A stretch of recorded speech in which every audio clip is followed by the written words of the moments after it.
Hello and welcome back to Whatta Book Part 7, or Episode 7, Percy Jackson the Olympians, the Lightning Thief.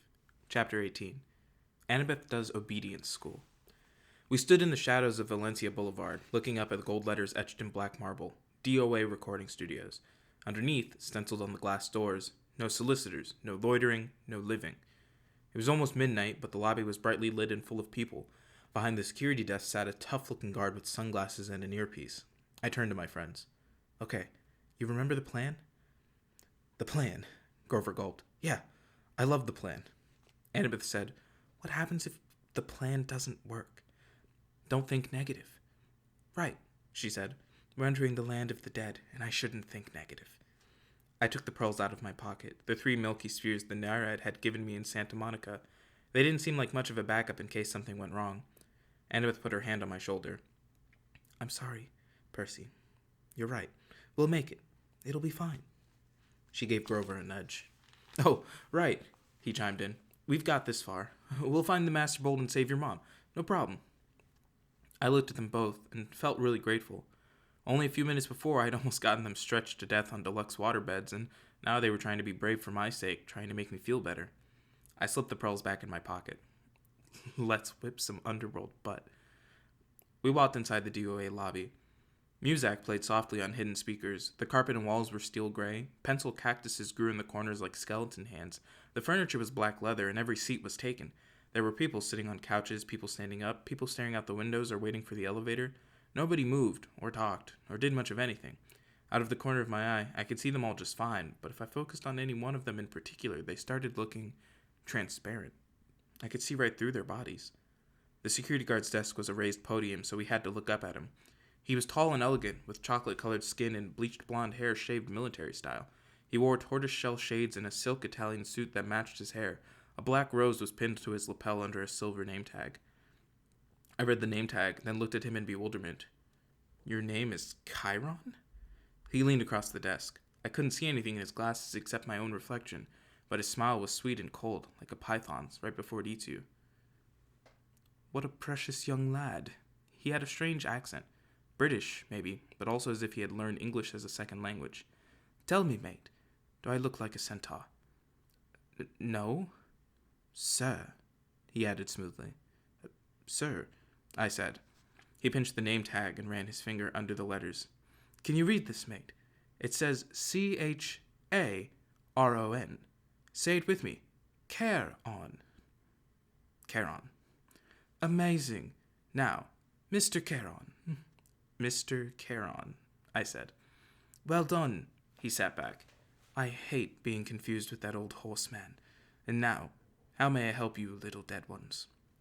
His question caught in my stomach like a fastball. I looked at Annabeth for support. We want to go to the underworld, she said. Charon's mouth twitched. Well, that's refreshing. It is? She asked. Straightforward and honest. No screaming, no, there must be a mistake, Mr. Charon. He looked us over. How did you die, then? I nudged Grover. Oh, he said. Drowned. In the bathtub. All 3 of you? Charon asked. We nodded. Big bathtub. Charon looked mildly impressed. I don't suppose you have coins for passage. Normally, with adults, you see I could charge you American Express or add the ferry price to your last cable bill. But with children, alas, you never die prepared. Suppose you'll have to take a seat for a few centuries. Oh, but we have coins. I set 3 golden drachmas on the counter, part of the stash I'd found in Krusty's office desk. Well now, Charon moistened his lips. Real drachmas. Real golden drachmas. I haven't seen these in... His fingers hovered greedily over the coins. We were so close. Then Charon looked at me. That cold stare behind his glass seemed to bore a hole through my chest. Here now, he said. You couldn't read my name correctly. Are you dyslexic, lad? No, I said. I'm dead. Charon leaned forward and took a sniff. You're not dead. I should have known. You're a godling. We have to get to the underworld, I insisted. Charon made a growling sound deep in his throat. Immediately, all the people in the waiting room got up and started pacing, agitated, lighting cigarettes, running hands through their hair, or checking their wristwatches. Leave while you can, Charon told us. I'll just take these and forget I saw you. He started to go for the coins, but I snatched them back. No service, no tip. I tried to sound braver than I felt. Charon growled again, a deep, blood-chilling sound. The spirits of the dead started pounding on the elevator doors. It's a shame, too, I sighed. We had more to offer. I held up the entire bag from Krusty's stash. I took out a fistful of drachmas and let the coins spill through my fingers. Charon's growl changed into something more like a lion's purr. Do you think I can be bought, godling? Just out of curiosity, how much have you got there? A lot, I said. I bet Hades doesn't pay you well enough for such hard work. Oh, you don't know the half of it. How would you like to babysit these spirits all day? Always, please don't let me be dead, or please let me across for free. I haven't had a pay raise in 3,000 years. Do you imagine suits like this come cheap? You deserve better, I agreed. A little appreciation. Respect. Good pay. With each word, I stacked another gold coin on the counter. Charon glanced down at his silk Italian jacket, as if imagining himself in something even better. I must say, lad, you're making some sense now. Just a little. I stacked another few coins. I could mention a pay raise while I'm talking to Hades. He sighed. The boat's almost full anyway. I might as well add you 3 and be off. He stood, scooped up our money, and said, Come along. We pushed through the crowd of waiting spirits, who started grabbing at our clothes like the wind, their voices whispering things I couldn't make out. Charon shoved them out of the way, grumbling, Freeloaders. He escorted us into the elevator, which was already crowded with souls of the dead, each one holding a green boarding pass. Charon grabbed 2 spirits who were trying to get on with us and pushed them back into the lobby. Right, now, no one get any ideas while I'm gone, he announced to the waiting room. And if anyone moves the dial off my easy listening station again, I'll make sure you're here for another 1,000 years. Understand? He shut the doors. He put a key card into a slot in the elevator panel, and we started to descend. What happens to the spirits waiting in the lobby? Annabeth asked. Nothing, Charon said. For how long? Forever, or until I'm feeling generous. Oh, she said. That's fair. Charon raised an eyebrow. Whoever said death was fair, young miss? Wait until it's your turn. You'll die soon enough where you're going. We'll get out alive, I said. Huh. I got a sudden dizzy feeling. We weren't going down anymore, but forward. The air turned misty. Spirits around me started changing shape. Their modern clothes flickered, turning into gray hooded robes. The floor of the elevator began swaying. I blinked hard. When I opened my eyes, Charon's creamy Italian suit had been replaced by a long black robe. His tortoiseshell glasses were gone. Where his eyes should have been were empty sockets, like Ares' eyes, except Charon's were totally dark, full of night and death and despair. He saw me looking and said, Well? Nothing, I managed. I thought he was grinning, but that wasn't it. The flesh of his face was becoming transparent, letting me see straight through to his skull. The floor kept swaying. Grover said, I think I'm getting seasick. When I blinked again, the elevator wasn't an elevator anymore. We were standing in a wooden barge. Charon was pulling us across a dark, oily river, swirling with bones, dead fish, and other stranger things. Plastic dolls, crushed carnations, soggy diplomas with gilt edges. The river sticks, Annabeth murmured. It's so polluted, Charon said. For thousands of years, you humans have been throwing in everything as you come across. Hopes, dreams, wishes that never come true. Irresponsible waste management, if you ask me. Mist curled off the filthy water. Above us, almost lost in the gloom, was a stealing of stalactites. Ahead, the far shore glimmered with greenish light, the color of poison. Panic closed up my throat. What was I doing here? These people around me, they were dead. Annabeth grabbed hold of my hand. Under normal circumstances, this would have embarrassed me, but I understood how she felt. She wanted reassurance that somebody else was alive on this boat. I found myself muttering a prayer, though I wasn't quite sure who I was praying to. Down here, only one God mattered, and he was the one I had come to confront. The shoreline of the underworld came into view. Craggy rocks and black volcanic sand stretched inland about 100 yards to the base of a high stone wall, which marched off in either direction as far as we could see. A sound came from somewhere nearby in the green gloom, echoing off the stones, the howl of a large animal. Old Three-Face is hungry, Charon said. His smile turned skeletal in the greenish light. Bad luck for you, godlings. The bottom of our boat slid onto the black sand. The dead began to disembark, a woman holding a little girl's hand, an old man and an old woman hobbling along arm in arm, a boy no older than I was, shuffling silently along in his gray robe. Charon said, I'd wish you luck, mate, but there isn't any down here. Mind you, don't forget to mention my pay raise.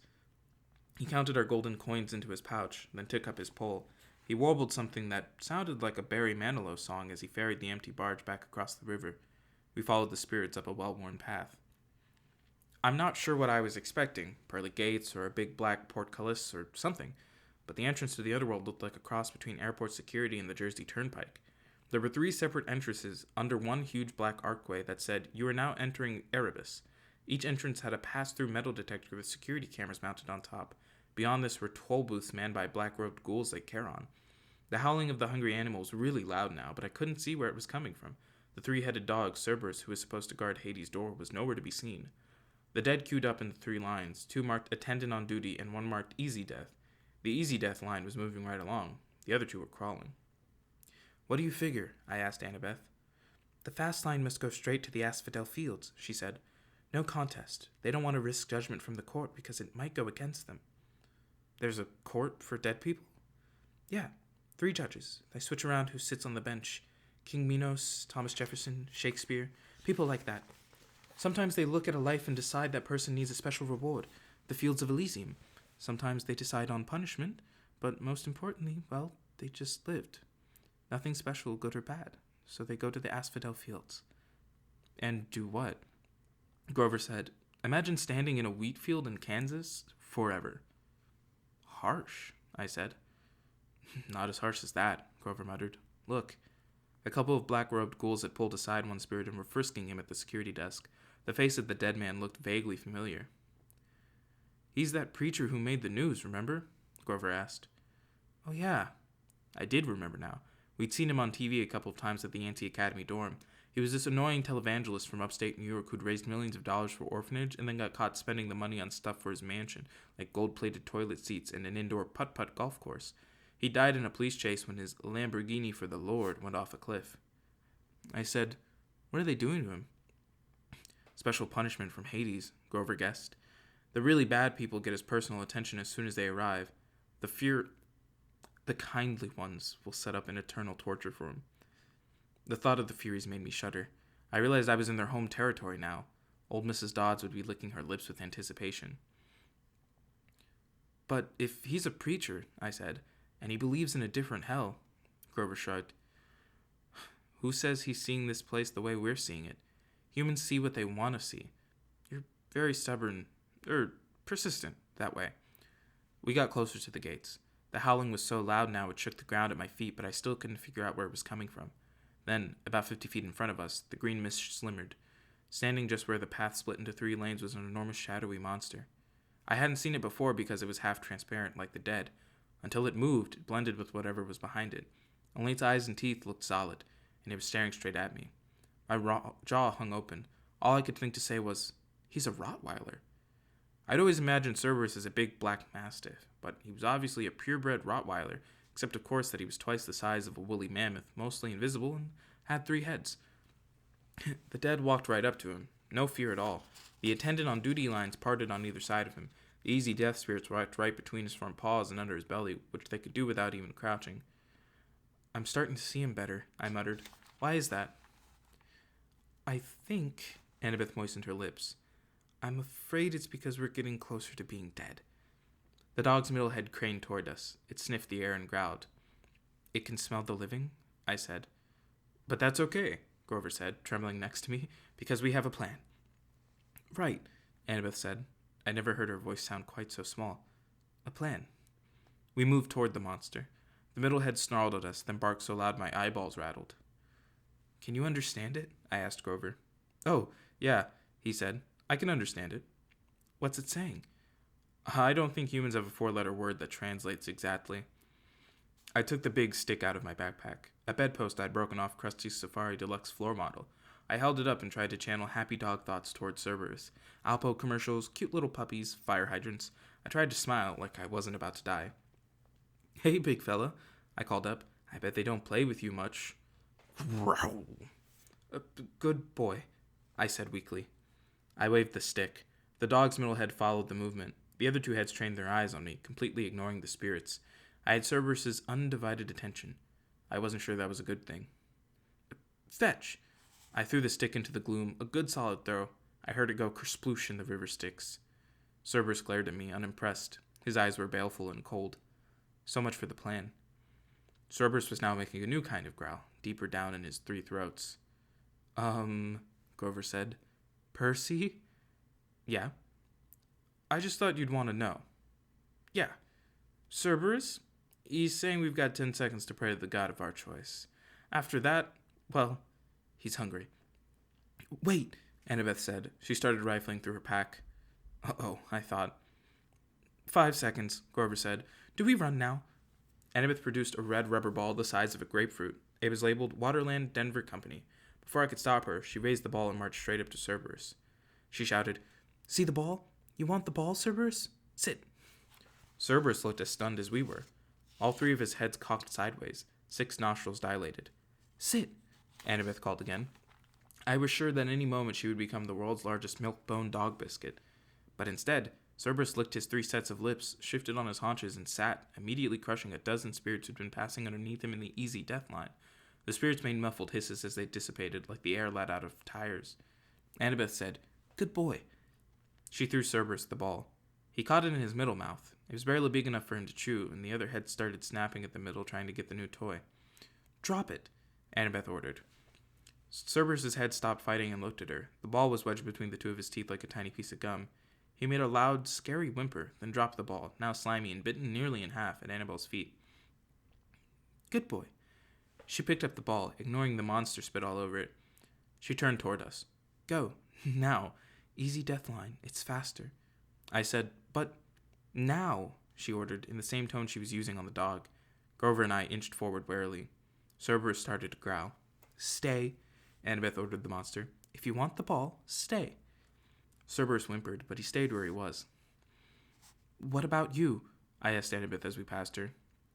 I know what I'm doing, Percy, she muttered. At least, I'm pretty sure. Grover and I walked between the monster's legs. Please, Annabeth, I prayed. Don't tell him to sit again. We made it through. Cerberus wasn't any less scary looking from the back. Annabeth said, Good dog. She held up the tattered red ball and probably came to the same conclusion I did. If she rewarded Cerberus, there'd be nothing left for another trick. She threw the ball anyway. The monster's left mouth immediately snatched it up, only to be attacked by the middle head, while the right head moaned in protest. While the monster was distracted, Annabeth walked briskly under its belly and joined us at the metal detector. How did you do that? I asked her, amazed. Obedience school, she said breathlessly, and I was surprised to see there were tears in her eyes. When I was little, at my dad's house, we had a Doberman. Never mind that, Grover said, tugging at my shirt. Come on. We were about to bolt through the easy death line when Cerberus moaned pitifully from all three mouths. Annabeth stopped. She turned to face the dog, which had done a 180 to look at us. Cerberus panted, expectantly, the tiny red ball in pieces in a puddle of drool at its feet. Good boy, Annabeth said, but her voice sounded melancholy and uncertain. The monster's heads turned sideways, as if worried about her. I'll bring you another ball soon, Annabeth promised faintly. Would you like that? The monster whimpered. I didn't need to speak dog to know Cerberus was still waiting for the ball. Good dog. I'll come visit you soon. I promise. Annabeth turned to us. Let's go. Grover and I pushed through the metal detector, which immediately screamed and set off flashing red lights. Unauthorized possessions. Magic detected. Cerberus started to bark. We burst through the easy death gate, which started even more alarms, blaring, and raced into the underworld. A few minutes later, we were hiding, out of breath, in the rotten trunk of an immense black tree as security ghouls scuttled past, yelling for backup from the Furies. Grover murmured, Well, Percy, what have we learned today? That 3-headed dogs prefer red rubber balls over sticks? No, Grover told me. We've learned that your plans really, really bite. I wasn't sure about that. I thought maybe Annabeth and I had both had the right idea. Even here in the underworld, everybody, even monsters, needed a little attention once in a while. I thought about that as we waited for the ghouls to pass. I pretended not to see Annabeth wipe a tear from her cheek as she listened to the mournful keening of Cerberus in the distance, longing for his new friend. Chapter 19. We find out the truth. Sort of. Imagine the largest concert crowd you've ever seen, a football field packed with 1 million fans. Now imagine a field 1 million times that big, packed with people, and imagine the electricity has gone out and there's no noise, no light, no beach ball bouncing around over the crowd. Something tragic has happened backstage. Whispering masses of people are just milling around in the shadows, waiting for a concert that will never start. If you can picture that, then you have a pretty good idea what the fields of Asphodel looked like. The black grass had been trampled by eons of dead feet. A warm, moist wind blew like the breath of a swamp. Black trees, Grover told me they were poplars, grew in clumps here and there. The cavern ceiling was so high above us it might have been a bank of storm clouds except for the stalactites, which glowed faint gray and looked wickedly pointed. I tried not to imagine they'd fall on us at any moment, but dotted around the fields were several that had fallen and impaled themselves in the black grass. I guess the dead didn't have to worry about little hazards like being speared by stalactites the size of booster rockets. Annabeth, Grover, and I tried to blend into the crowd, keeping an eye out for security goals. I couldn't help looking for familiar faces among the spirits of Asphodel, but the dead are hard to look at. Their faces shimmer. They all look slightly angry or confused. They'll come up to you and speak, but their voices sound like chatter, like bats twittering. Once they realize you can't understand them, they frown and move away. The dead aren't scary. They're just sad. We crept along, following the line of new arrivals that snaked from the main gates toward a black-tented pavilion with a banner that read, "Judgments for Elysium and Eternal Damnation. Welcome, newly deceased." Out the back of the tent came two much smaller lines. To the left, spirits flanked by security ghouls were marched down a rocky path towards the fields of punishment, which glowed and smoked in the distance, a vast cracked wasteland with rivers of lava and minefields and miles of barbed wire separating the different torture areas. Even from far away, I could see people being chased by hellhounds, burned at the stake, forced to run naked through cactus patches, or listen to opera music. I could just make out a tiny hill with the ant-sized figure of Sisyphus struggling to move his boulder to the top. And I saw worse tortures too, things I don't want to describe. The line coming from the right side of the Judgment Pavilion was much better. This one led down toward a small valley surrounded by walls, a gated community, which seemed to be the only happy part of the underworld. Beyond the security gate were neighborhoods of beautiful houses from every time period in history, Roman villas and medieval castles and Victorian mansions. Silver and gold flowers bloomed on the lawns. The grass rippled in rainbow colors. I could hear laughter and smell barbecue cooking. Elysium. In the middle of that valley was a glittering blue lake with 3 small islands like a vacation resort in the Bahamas, the Isles of the Blessed, for people who had chosen to be reborn 3 times and 3 times achieved Elysium. Immediately, I knew that's where I wanted to go when I died. "That's what it's all about," Annabeth said, like she was reading my thoughts. "That's the place for heroes." But I thought of how few people there were in Elysium, how tiny it was compared to the fields of Asphodel or even the fields of punishment. So few people did good in their lives. It was depressing. We left the Judgment Pavilion and moved deeper into the Asphodel fields. It got darker. The colors faded from our clothes. The crowds of chattering spirits began to thin. After a few miles of walking, we began to hear a familiar screech in the distance. Looming on the horizon was a palace of glittering black obsidian. Above the parapets swirled 3 dark bat-like creatures. The Furies. I got the feeling they were waiting for us. "I suppose it's too late to turn back," Grover said wistfully. "We'll be okay." I tried to sound confident. "Maybe we should search some of the other places first," Grover suggested. "Like Elysium, for instance." "Oh, come on, goat boy." Annabeth grabbed his arm. Grover yelped. His sneaker sprouted wings and his legs shot forward, pulling him away from Annabeth. He landed flat on his back in the grass. "Grover," Annabeth chided, "stop messing around." "But I didn't." He yelped again. His shoes were flapping like crazy now. They levitated off the ground and started dragging him away from us. "Maya," he yelled, but the magic words seemed to have no effect. "Maya, already! 911, help!" I got over being stunned and made a grab for Grover's hand, but too late. He was picking up speed, skidding downhill like a bobsled. We ran after him. Annabeth shouted, "Untie the shoes!" It was a smart idea, but I guess it's not so easy when your shoes are pulling you along feet first at full speed. Grover tried to sit up, but he couldn't get close to the laces. We kept after him, trying to keep him in sight as he zipped between the legs of spirits who chattered at him in annoyance. I was sure Grover was going to barrel straight through the gates of Hades' palace, but his shoes veered sharply to the right and dragged him in the opposite direction. The slope got steeper. Grover picked up speed. Annabeth and I had to sprint to keep up. The cavern walls narrowed on either side, and I realized we'd entered some kind of side tunnel. No black grass or trees now, just rock underfoot, and the dim light of the stalactites above.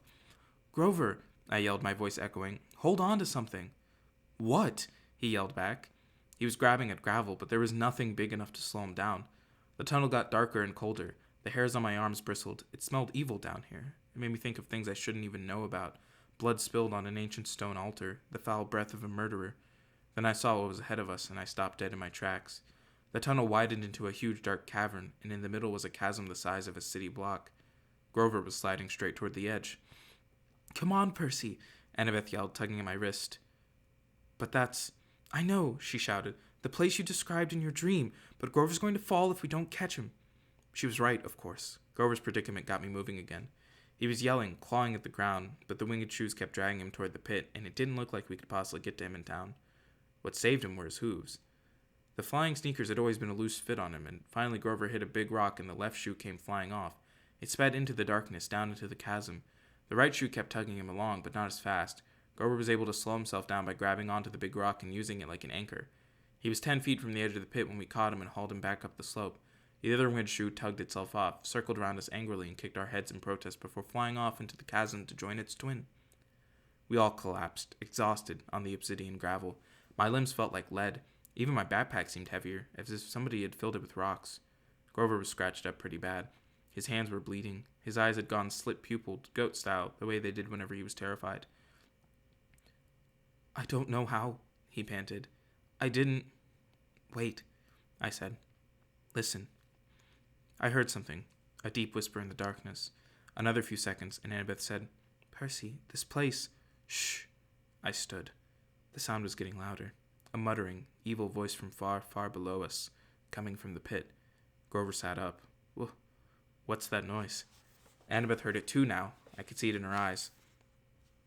"Tartarus. The entrance to Tartarus." I uncapped Anaklusmos. The bronze sword expanded, gleaming in the darkness, and the evil voice seemed to falter, just for a moment before resuming its chant. I could almost make out the words now, ancient words, older even than Greek, as if... "Magic," I said. "We have to get out of here," Annabeth said. Together we dragged Grover to his hooves and started back up the tunnel.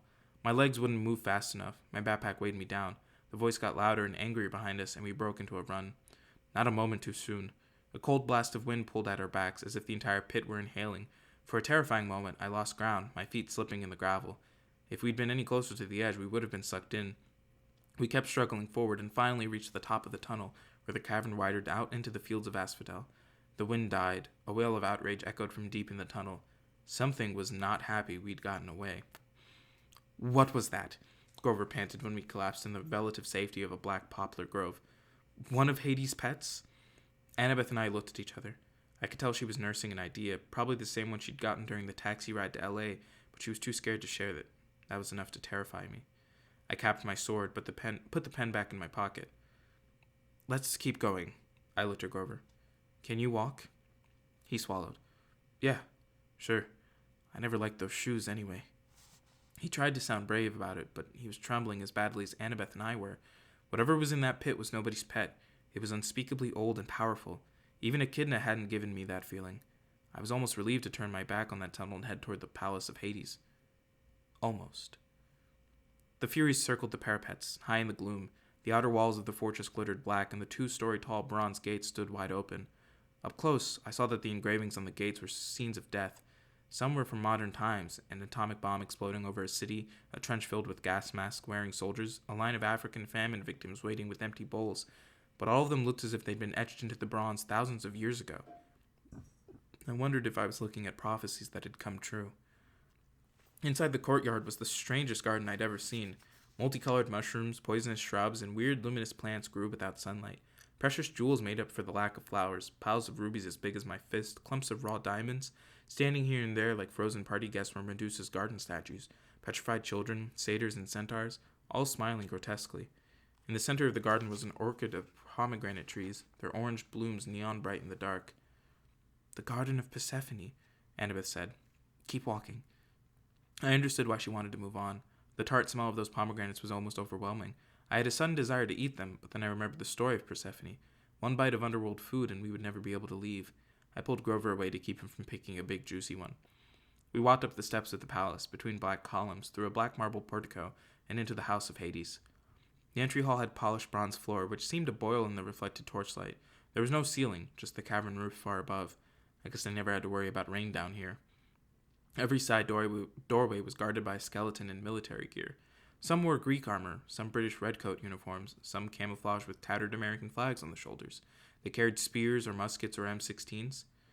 None of them bothered us, but their hollow eye sockets followed us as we walked down the hall toward the big set of doors at the opposite end. 2 U.S. Marine skeletons guarded the doors. They grinned down at us, rocket-propelled grenade launchers held across their chests. "You know," Grover mumbled, "I bet Hades doesn't have trouble with door-to-door salesmen." My backpack weighed a ton now. I couldn't figure out why. I wanted to open it, check to see if I had somehow picked up a stray bowling ball, but this wasn't the time. Well, guys, I said, I suppose we should knock? A hot wind blew down the corridor and the door swung open. The guard stepped aside. I guess that means entrez-vous, Annabeth said. The room inside looked just like in my dream, except this time the throne of Hades was occupied. He was the third god I'd met, but the first who really struck me as godlike. He was at least 10 feet tall, for one thing, and dressed in black silk robes and a crown of braided gold. His skin was albino white, his hair shoulder length and jet black. He wasn't bulked up like Ares, but he radiated power. He lounged on his throne of fused human bones, looking lithe, graceful, and dangerous as a panther. I immediately felt like he should be giving the orders. He knew more than I did. He should be my master. Then I told myself to snap out of it. Hades' aura was affecting me, just as Ares had. The Lord of the Dead resembled pictures I'd seen of Adolf Hitler, or Napoleon, or the terrorist leaders who direct suicide bombers. Hades had the same intense eyes, the same kind of mesmerizing, evil charisma. "You're very brave to come here, son of Poseidon," he said in an oily voice. "After what you have done to me, very brave indeed. Or perhaps you are simply very foolish." Numbness crept into my joints, tempting me to lie down and just take a little nap at Hades' feet, curl up here and sleep forever. I fought the feeling and stepped forward. I knew what I had to say. "Lord and Uncle, I come with 2 requests." Hades raised an eyebrow. When he sat forward in his throne, shadowy faces appeared in the folds of his black robes, faces of torment, as if the garment were stitched of trapped souls from the fields of punishment, trying to get out. The ADHD part of me wondered, off task, whether the rest of his clothes were made the same way. What horrible things would you have to do in your life to get woven into Hades' underwear? "Only 2 requests," Hades said. "Arrogant child. As if you have not already taken enough. Speak, then. It amuses me not to strike you dead yet." I swallowed. This was going about as well as I'd feared. I glanced at the empty, smaller throne next to Hades. It was shaped like a black flower, gilded with gold. I wished Queen Persephone was here. I recalled something in the myths about how she would calm her husband's moods. But it was summer. Of course, Persephone would be above in the world of light, with her mother, the goddess of agriculture, Demeter. Her visits, not the tilt of the planet, create the seasons. Annabeth cleared her throat. Her finger prodded me in the back.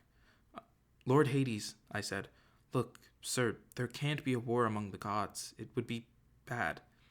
Really bad," Grover added helpfully. "Return Zeus's master bolt to me," I said. "Please, sir, let me carry it to Olympus." Hades' eyes grew dangerously bright. "You dare keep up this pretense, after what you have done?" I glanced back at my friends. They looked as confused as I was. Uncle," I said, "you keep saying after what you've done. What exactly have I done?" The throne room shook with a tremor so strong they probably felt it upstairs in Los Angeles. Debris fell from the cavern ceiling. Doors burst open all along the walls, and skeletal warriors marched in, hundreds of them, from every time period and nation in Western civilization. They lined the perimeter of the room, blocking the exits. Hades bellowed, "Do you think I want war, godling?" I wanted to say, well, these guys don't look like peace activists, but I thought that might be a dangerous answer. "You are the Lord of the Dead," I said carefully. "A war would expand your kingdom, right?" A typical thing for my brothers to say. "Do you think I need more subjects? Did you not see the sprawl of the asphodel fields?" "Well, have you any idea how much my kingdom has swollen in the past century alone, how many subdivisions I've had to open?" I opened my mouth to respond, but Hades was on a roll now. "More security ghouls," he moaned. "Traffic problems at the Judgment Pavilion. Double overtime for the staff. I used to be a rich god, Percy Jackson. I controlled all the precious metals under the earth, but my expenses... Charon wants a pay raise," I blurted, just remembering the fact. As soon as I said it, I wished I could sew up my mouth. "Don't get me started on Charon," Hades yelled. "He's been impossible ever since he discovered Italian suits. Problems everywhere, and I've got to handle all of them personally. The commute time alone from the palace to the gates is enough to drive me insane, and the dead just keep arriving. No, godling, I need no help getting subjects. I did not ask for this war." "But you took Zeus's master bolt." "Lies!" More rumbling. Hades rose from his throne, towering to the height of a football goalpost. "Your father may fool Zeus, boy, but I am not so stupid. I see his plan." "His plan?" "You were the thief on the winter solstice," he said. "Your father thought to keep you his little secret. He directed you into the throne room on Olympus. You took the master bolt and my helm. Had I not sent my fury to discover you at Yancey Academy, Poseidon might have succeeded in hiding his scheme to start a war. But now you have been forced into the open. You will be exposed as Poseidon's thief, and I will have my helm back. But, Annabeth spoke. I could tell her mind was going 1,000,000 miles an hour. Lord Hades, your helm of darkness is missing too? Do not play innocent with me, girl. You and the satyr have been helping this hero, coming here to threaten me in Poseidon's name, no doubt, to bring me an ultimatum. Does Poseidon think I can be blackmailed into supporting him? No, I said. Poseidon didn't. I didn't. Hades, I have said nothing of the helm's disappearance, Hades snarled, because I had no illusions that anyone on Olympus would offer me the slightest justice, the slightest help. I can ill afford for word to get out that my most powerful weapon of fear is missing, so I searched for you myself, and when it was clear you were coming to me to deliver your threat, I did not try to stop you. You didn't try to stop us, but return my helm now, or I will stop death, Hades threatened. That is my counter-proposal. I will open the earth and have the dead pour back into the world. I will make your lands a nightmare, and you, Percy Jackson, your skeleton will lead my army out of Hades. The skeletal soldiers all took one step forward, making their weapons ready. At that point, I probably should have been terrified. The strange thing was, I felt offended. Nothing gets me angrier than being accused of something I didn't do. I'd have had a lot of experience with that. You're as bad as Zeus, I said. You think I stole from you? That's why you sent the Furies after me? Of course, Hades said. And the other monsters? Hades curled his lip. I had nothing to do with them. I wanted no quick death for you. I wanted you brought before me alive so you might face every torture in the fields of punishment. Why do you think I let you enter my kingdom so easily? Easily? Return my property. But I don't have your helm. I came for the Master Bolt, which you already possess, Hades shouted. You came here with it, little fool, thinking you could threaten me. But I didn't. Open your pack, then. A horrible feeling struck me. The weight in my backpack like a bowling ball. It couldn't be. I slung it off my shoulder and unzipped it. Inside was a 2-foot-long metal cylinder, spiked on both ends, humming with energy. Percy, Annabeth said. How? I don't know. I don't understand. You heroes are always the same, Hades said. Your pride makes you foolish, thinking you could bring such a weapon before me. I did not ask for Zeus's Master Bolt, but since it is here, you will yield it to me. I'm sure it will make an excellent bargaining tool. And now, my helm. Where is it? I was speechless. I had no helm. I had no idea how the Master Bolt had gotten into my backpack. I wanted to think Hades was pulling some kind of trick. Hades was the bad guy. But suddenly the world turned sideways. I'd realized I'd been played with. Zeus, Poseidon, and Hades had been set at each other's throats by someone else. The Master Bolt had been in the backpack, and I'd gotten the backpack from. Lord Hades, wait, I said. This is all a mistake. A mistake, Hades roared. The skeletons aimed their weapons. From high above, there was a fluttering of leathery wings, and the 3 Furies swooped down to perch on the back of their master's throne. The one with Mrs. Dodd's face grinned at me eagerly and flicked her whip. There is no mistake, Hades said. I know why you have come. I know the real reason you brought the bolt. You came to bargain for her. Hades loosed a ball of gold from fire from his palm. It exploded on the steps in front of me, and there was my mother, frozen in a shower of gold, just as she was at the moment when the Minotaur began to squeeze her to death. I couldn't speak. I reached out to touch her, but the light was as hot as a bonfire. Yes, Hades said with satisfaction. I took her. I knew, Percy Jackson, that you would come to bargain with me eventually. Return my helm, and perhaps I will let her go. She's not dead, you know. Not yet, but if you displease me, that will change. I thought about the pearls in my pocket. Maybe they could get me out of this, if I could just get my mom free. Ah, the pearls, Hades said, and my blood froze. Yes, my brother and his little tricks. Bring them forth, Percy Jackson. My hand moved against my will and brought out the pearls. Only 3, Hades said. What a shame. You do realize each only protects a single person. Try to take your mother then, little godling. And which of your friends will you leave behind to spend eternity with me? Go on, choose. Or give me the backpack and accept my terms. I looked at Annabeth and Grover. Their faces were grim. We were tricked, I told them. Set up. Yes, but why? Annabeth asked. And the voice in the pit. I don't know yet, I said, but I intend to ask. Decide, boy, Hades yelled. Percy, Grover put his hand on my shoulder. You can't give him the bolt.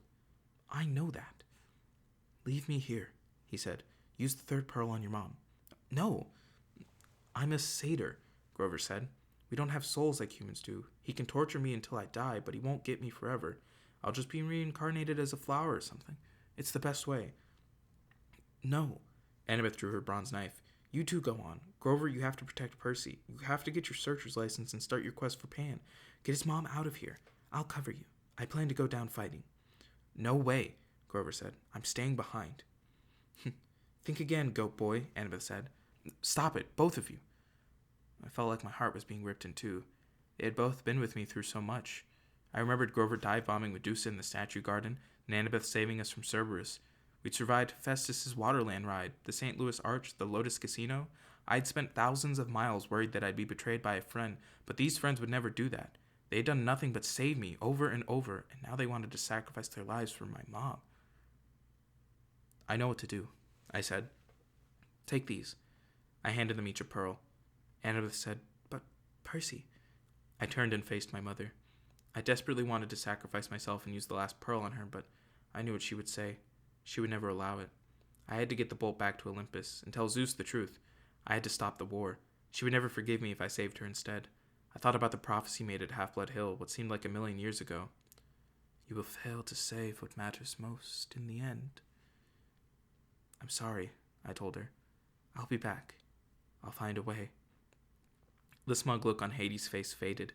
He said, Godling? I'll find your helm, Uncle, I told him. I'll return it. Remember about Charon's pay raise.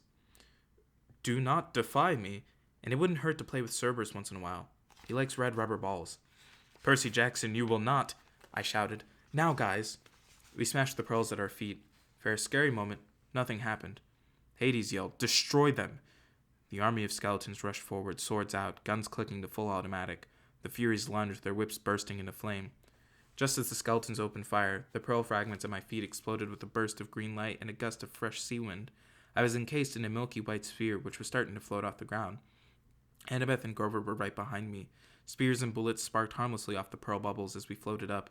Hades yelled with such rage the entire fortress shook, and I knew it was not going to be a peaceful night in L.A. Look up, Grover said. We're going to crash. Sure enough, we were racing right toward the stalactites, which I figured would pop our bubbles and skewer us. How do you control these things? Annabeth shouted. I don't think you do, I shouted back. We screamed as the bubble slammed into the ceiling and... Darkness? Were we dead? No. I could still feel the racing sensation. We were going up, right through solid rock as easily as an air bubble in water. That was the power of the pearls, I realized. What belongs to the sea will always return to the sea. For a few moments, I couldn't see anything outside the smooth walls of my spear. Then my pearl broke through on the ocean floor. The two other milky spheres, Annabeth and Grover, kept pace with me as we soared upward through the water and... Kerblam! We exploded on the surface in the middle of the Santa Monica Bay, knocking a surfer off his board with an indignant, Dude! I grabbed Grover and hauled him over to a life buoy. I caught Annabeth and dragged her over too. A curious shark was circling us, a great white about 11 feet long. I said, Beat it. The shark turned and raced away. The surfer screamed and something about bad mushrooms and paddled away from us as fast as he could. Somehow, I knew what time it was. Early morning, June 21st, the day of the summer solstice. In the distance, Los Angeles was on fire, plumes of smoke rising from neighborhoods all over the city. There had been an earthquake, all right, and it was Hades' fault. He was probably sending an army of the dead after me right now. But at the moment, the underworld wasn't my biggest problem. I had to go to shore. I had to get Zeus's thunderbolt back to Olympus.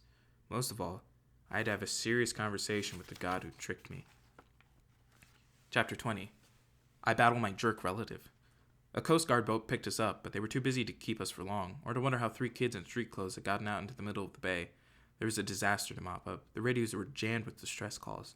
They dropped us off at the Santa Monica Pier with towels around our shoulders and water bottles that said, I'm a junior Coast Guard, and sped off to save more people. Our clothes were sopping wet, even mine. When the Coast Guard boat had appeared, I silently prayed they wouldn't pick me out of the water and find me perfectly dry, which might have raised some eyebrows, so I willed myself to get soaked. Sure enough, my usual waterproof magic had abandoned me. I was also barefoot, because I'd given my shoes to Grover. Better the Coast Guard wonder why one of us was barefoot than wonder why one of us had hooves. After reaching dry land, we stumbled down the beach watching the city burn against a beautiful sunrise. I felt as if I'd just come back from the dead. which I had. My backpack was heavy with Zeus's master bolt. My heart was even heavier from seeing my mother. I don't believe it, Annabeth said. We went all that way. It was a trick, I said. A strategy worthy of Athena. Hey, she warned. You get it, don't you? She dropped her eyes, her anger fading. Yeah, I get it. Well, I don't, Grover complained. Would somebody... Percy, Annabeth said. I'm sorry about your mother. I'm so sorry. I pretended not to hear her. If I talked about my mother, I was going to start crying like a little kid. The prophecy was right, I said. You shall go west and face the god who has turned. But it wasn't Hades. Hades didn't want war among the big three. Someone else pulled off the theft. Someone stole Zeus's master bolt and Hades' helm and framed me because I'm Poseidon's kid. Poseidon will get blamed by both sides. By sundown today, there will be a three-way war, and I'll have caused it. Grover shook his head, mystified. But who would be that sneaky? Who would want war that bad? I stopped in my tracks, looking down the beach. Gee, let me think. There he was, waiting for us, in his black leather duster and his sunglasses, an aluminum baseball bat propped on his shoulder. His motorcycle rumbled beside him, its headlight turning the sand red. Hey, kid, Ares said, seeming genuinely pleased to see me. You were supposed to die. You tricked me, I said. You stole the helm and the master bolt. Ares grinned. Well, now, I didn't steal them personally. Gods taking each other's symbols of power. That's a big no-no. But you're not the only hero in the world who can run errands. Who did you use? Clarice? She was there at the winter solstice. The idea seemed to amuse him. Doesn't matter. The point is, kid, you're impeding the war effort. See, you've got to die in the underworld. Then old Seaweed will be mad at Hades for killing you. Corpse Breath will have Zeus's master bolt, so Zeus will be mad at him. And Hades is still looking for this. From his pocket, he took out a ski cap, the kind bank robbers wear, and placed it in between the handlebars of his bike. Immediately, the cap transformed into an elaborate bronze war helmet. The Helm of Darkness, Grover gasped. Exactly, Ares said. Now where was I? Oh yeah. Hades will be mad at both Zeus and Poseidon because he doesn't know who took this. Pretty soon, we get a nice little three-way slugfest going. But they're your family, Annabeth protested. Ares shrugged. Best kind of war. Always the bloodiest. Nothing like watching your relatives fight, I always say. You gave me the backpack in Denver, I said. The master bolt was in there the whole time. Yes and no, Ares said. It's probably too complicated for your little mortal brain to follow, but the backpack is the master bolt's sheath. Just morphed a bit. The bolt is connected to it sort of like that sword you got, kid. It always returns to its pocket, right? I wasn't sure how Ares knew about that, but I guess a god of war had to make it his business to know about weapons. Anyways, Ares continued, I tinkered with the magic a bit so the bolt would only return to the sheath once you reached the underworld. You get close to Hades, bingo. You got mail. If you died along the way, no loss. I still had the weapon. But why not just keep the master bolt for yourself, I said. Why send it to Hades? Ares got a twitch in his jaw. For a moment, it was almost as if he were listening to another voice deep inside his head. Why didn't I? Yeah, with that kind of firepower. He held the trance for 1 second, 2 seconds. I exchanged a nervous look with Annabeth. Ares' face cleared. I didn't want the trouble. Better to have you caught red-handed, holding the thing. You're lying, I said. Sending the bolt to the underworld wasn't your idea, was it? Of course it was. Smoke drifted up from his sunglasses as if they were about to catch fire. You didn't order the theft, I guessed. Someone else sent a hero to steal the 2 items. Then, when Zeus sent you to hunt them down, you caught the thief, but you didn't turn him over to Zeus. Something convinced you to let him go. You kept the items until another hero could come along and complete the delivery. That thing in the pit is ordering you around. I am the god of war. I take orders from no one. I don't have dreams. I hesitated. Who said anything about dreams? Ares looked agitated, but he tried to cover it with a smirk. Let's get back to the problem at hand, kid. You're alive. I can't have you taking that bolt to Olympus. You just might get those hard-headed idiots to listen to you. So I've got to kill you. Nothing personal. He snapped his fingers. The sand exploded at his feet and out charged a wild boar, even larger and uglier than the one whose head hung above the door of Cabin 7 at Camp Half-Blood. The beast pawed the sand, glaring at me with beady eyes as it lowered its razor-sharp tusk and waited for the command to kill. I stepped into the surf. "Fight me yourself, Ares." He laughed, but I heard a little edge to his laughter, an uneasiness. "You've only got one talent, kid. Running away. You ran from the Chimera. You ran from the underworld. You don't have what it takes." "Scared?" "In your adolescent dreams." But his sunglasses were starting to melt from the heat of his eyes. "No direct involvement. Sorry, kid. You're not at my level." Annabeth said, "Percy, run!" The giant boar charged. But I was done running from monsters, or Hades, or Ares, or anybody. As the boar rushed me, I uncapped my pen and sidestepped. Riptide appeared in my hands. I slashed upward. The boar's severed right tusk fell at my feet, while the disoriented animal charged into the sea. I shouted, "Wave!" Immediately, a wave surged up from nowhere and engulfed the boar, wrapping it around it like a blanket. The beast squealed once in terror, then it was gone, swallowed by the sea. I turned back to the Ares. "Are you going to fight me now?" I asked. "Or are you going to hide behind another pet pig?" Ares' face was purple with rage. "Watch it, kid. I could turn you into a cockroach," I said. "Or a tapeworm. Yeah, I'm sure. That'd save you from getting your godly hide whipped, wouldn't it?" Flames danced along the top of his glasses. "Oh, man, you are really asking to be smashed into a grease spot." "If I lose, turn me into anything you want. Take the bolt. If I win, the helm and the bolt are mine, and you have to go away." Ares sneered. He swung the baseball bat off his shoulder. "How would you like to get smashed, classic or modern?" I showed him my sword. "That's cool, dead boy," he said. "Classic it is." The baseball bat changed into a huge two-handed sword. The hilt was a large silver skull with a ruby in its mouth. "Percy," Annabeth said, "don't do this. He's a god." "He's a coward," I told her. She swallowed. "Wear this, at least, for luck." She took off her necklace with her 5 years' worth of camp beads and the ring from her father, and tied it around my neck. "Reconciliation," she said. "Athena and Poseidon together." My face felt a little warm, but I managed to smile. "Thanks." And take this," Grover said. He handed me a flattened tin can that he'd probably been saving in his pocket for 1,000 miles. "The satyrs stand behind you." "Grover, I don't know what to say." He patted me on the shoulder. I stuffed the tin can in my back pocket. "You all done saying goodbye?" Ares came toward me, his black leather duster trailing behind him, his sword glinting like fire in the sunrise. "I've been fighting for eternity, kid. My strength is unlimited and I cannot die. What have you got?" A smaller ego, I thought, but I said nothing. I kept my feet in the surf, backing into the water up to my ankles. I thought back to what Annabeth had said at the Denver diner so long ago. Ares has strength. That's all he has. Even strength has to bow to wisdom sometimes. He cleaved downward at my head, but I wasn't there. My body thought for me. The water seemed to push me into the air and I catapulted over him, slashing as I came down. But Ares was just as quick. He twisted, and the strike that should have caught him directly in the spine was deflected off the end of his sword hilt. He grinned. "Not bad. Not bad." He slashed again, and I was forced to jump onto dry land. I tried to sidestep to get back to the water, but Ares seemed to know what I wanted. He outmaneuvered me, pressing so hard I had to pull out all my concentration on not getting sliced into pieces. I kept backing away from the surf. I couldn't find any openings to attack. His sword had a reach several feet longer than Anaclusmos. "Get in close," Luke had told me once, back in our sword class. "When you've got the shorter blade, get in close." I stepped inside with a thrust, but Ares was waiting for that. He knocked my blade out of my hands and kicked me in the chest.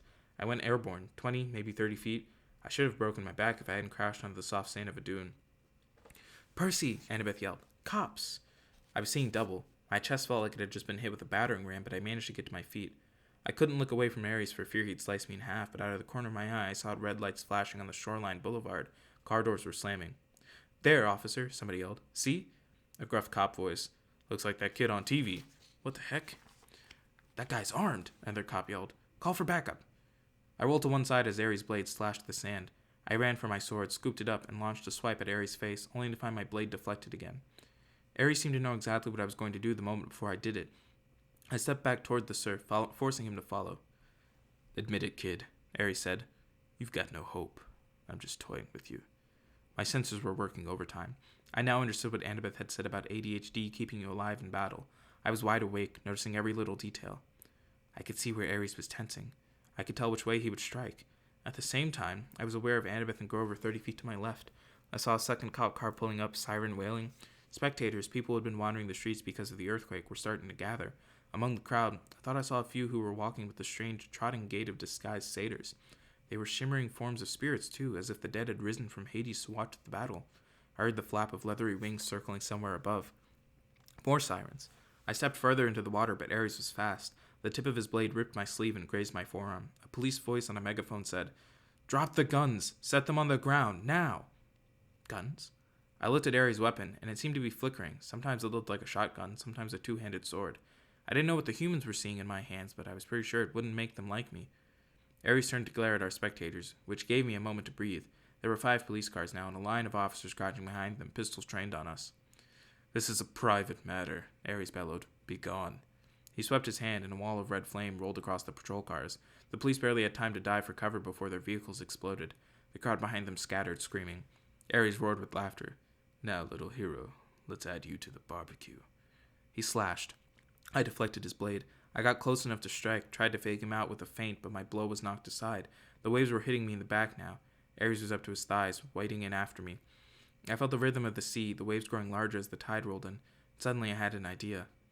Little waves, I thought, and the water behind me seemed to recede. I was holding back the tide by force of will, but tension was building like carbonation behind a cork.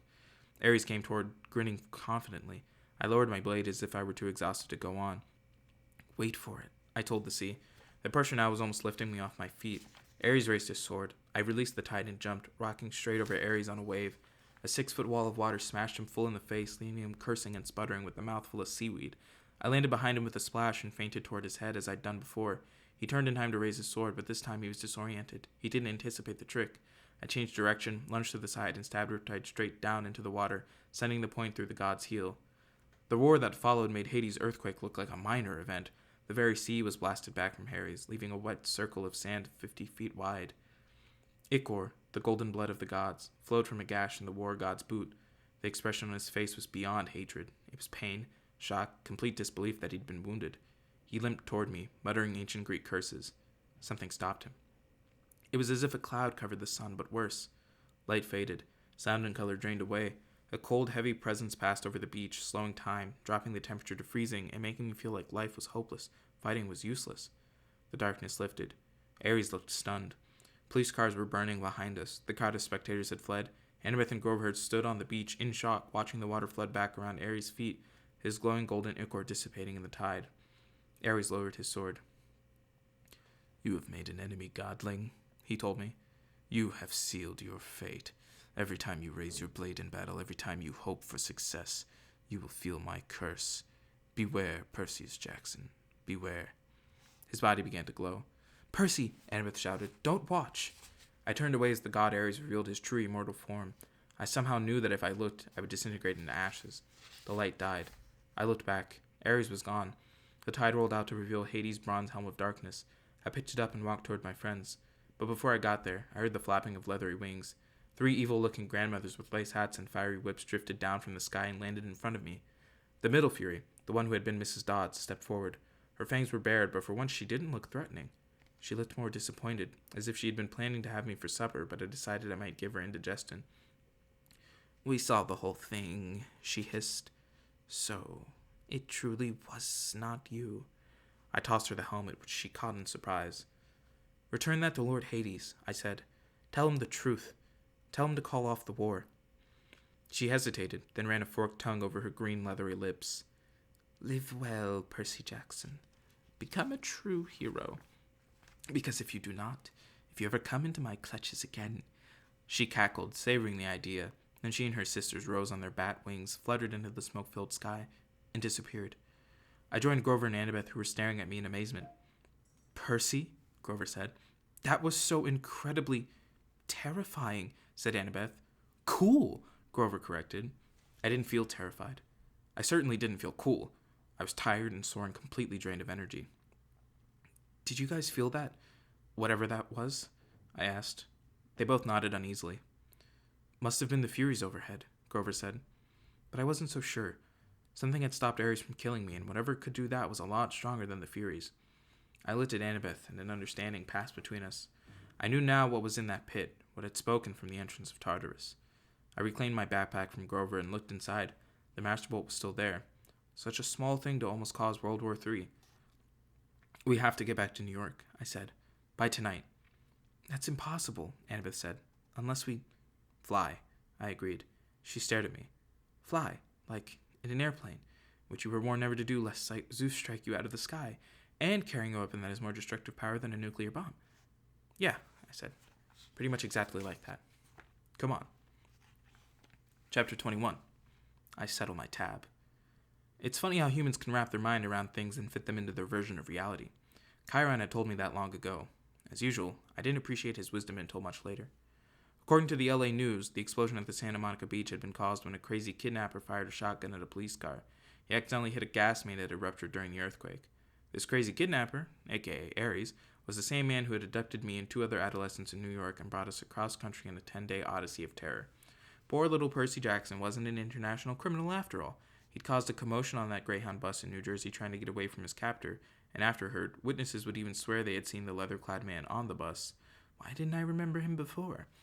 The crazy man had caused the explosion in the St. Louis Ark. After all, no kid could have done that. A concerned waitress in Denver had seen the man threatening his abductees outside her diner, gotten a friend to take a photo, and notified the police. Finally, brave Percy Jackson, I was beginning to like this kid, had stolen a gun from his captor in Los Angeles and battled him shotgun to rifle on the beach. Police had arrived just in time, but in the spectacular explosion, 5 police cars had been destroyed and the captor had fled. No fatalities had occurred. Percy Jackson and his 2 friends were safely in police custody. The reporters fed us this whole story.